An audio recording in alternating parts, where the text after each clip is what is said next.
I start off by mixing 4 eggs, 2 cups of vegetable oil, 2 cups of buttermilk, 2 teaspoons of vanilla extract, and 2 tablespoons of white vinegar. After that, I add 4 cups of sugar and make sure the sugar dissolves it while mixing it on my mixer. After I have all my ingredients near me, I then add 4 teaspoons of unsweetened cocoa powder, as you can see, 2 teaspoons of baking soda, and 2 teaspoons of salt. While this mixes, I make sure to turn on my oven to 350 degrees Fahrenheit, stopping along the way to scrape the sides and bottom of the bowl. I also make sure I scoop 5 cups of all-purpose flour into a separate bowl. Then I add a no-taste red gel food coloring to my liquid mix. This is the Wilton brand, and you can get it at any of the craft or baking stores nearby. And I mix my ingredients. You can add as much of the gel as you want until you get the desired color. As you can see here, I added it a couple times, making sure I get the red I want. I slowly add the flour once I'm done mixing, and I add about half of it. I do stop along the way to scrape the sides of the bottom of the bowl. And then I add the rest and I mix it. I do then prepare my pan with parchment paper on the bottom, and I coat it with a non-stick baking spray. I pour the cake batter into the pan, and then I put it into the oven. I usually bake it for about 45 minutes. It really just depends on your oven. While my cake is baking, I will start making chocolate-covered strawberries for the decorations. I myself use white candy melt and I microwave it. It is important to stop the microwave every few seconds to mix the chocolate. And then I use Chef Master candy color to color my chocolate after it is heated. I do like to use an extra small measuring cup to dip the strawberries, and I use regular toothpicks. I then get picture frame molds ready and fill them up with chocolate as well, making sure I tap the mold so any bubbles from the bottom can come up and be gone. And I also just keep these for pictures with edible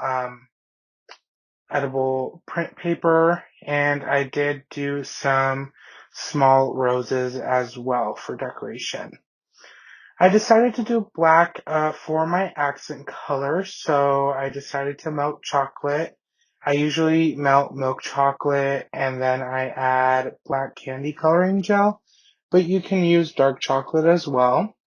When I decorate, I like using piping bags. I tend to lift the strawberry up, as you could see, and go side to side. This way I don't have any weird, ends to the strawberries, and the lines are pretty nice, cut and clean. I had also dipped some strawberries in black colored chocolate, and I will be using the red chocolate for the accents, as you can see.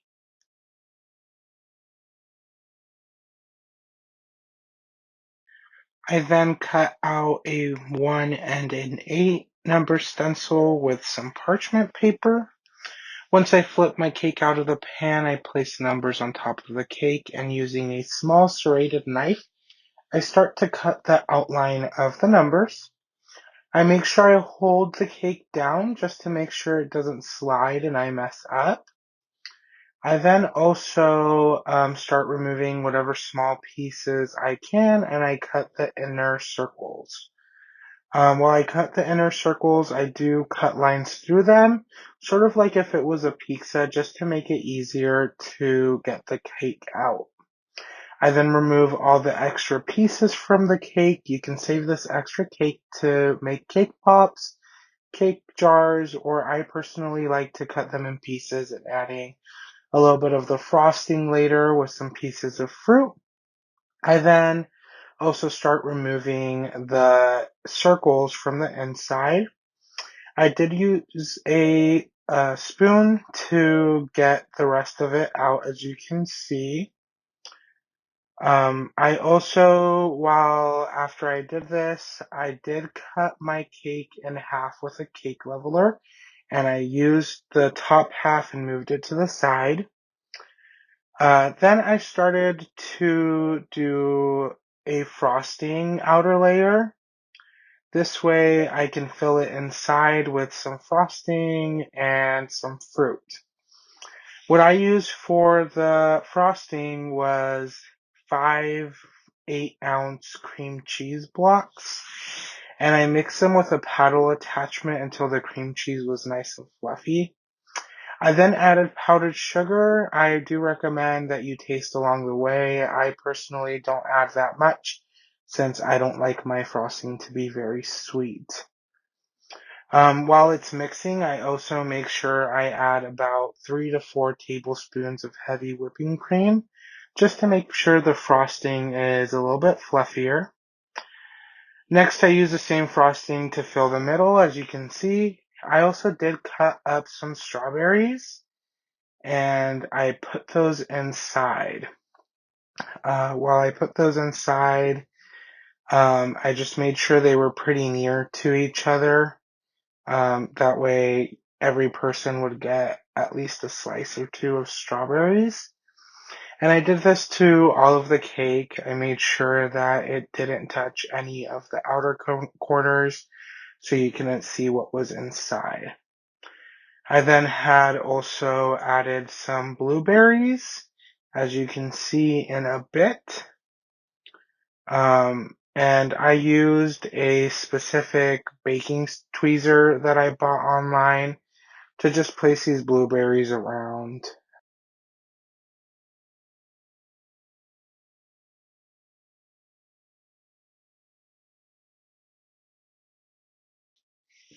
I cut the top layer into pieces in order for the placement to be easier. I did this for both numbers, and I also used a plastic board to place these numbers and slide the cake off. As you can see, it was just a lot easier to do it this way.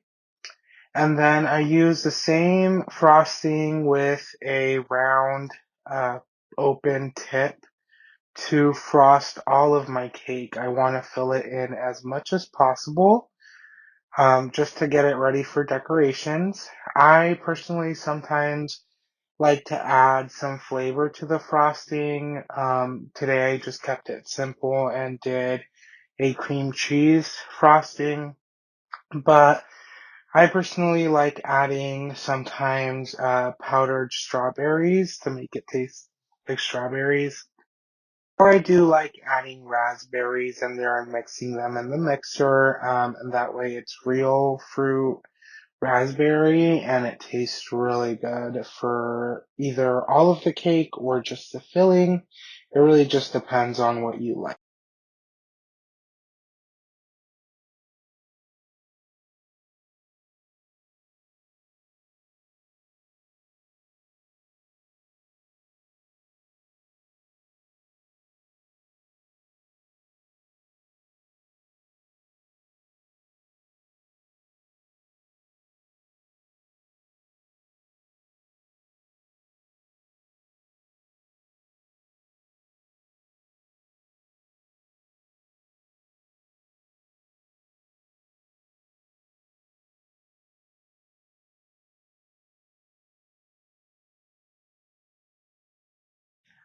After it is all frosted, I begin to decorate it with fake roses, which I had cleaned the day before.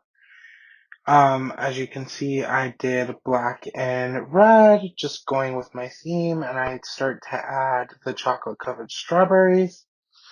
I also added some of the chocolate roses that I made. They're pretty small, so I just added them to fill up some space. As you can see, I left some spaces on the cake, but that is for the frames that we made earlier, in which I used food safe paper to add images into them, attaching them with food safe glue. You can also add any personal decorations that you want. I usually add whatever my family member or the person who I'm making the cake for likes. Thank you.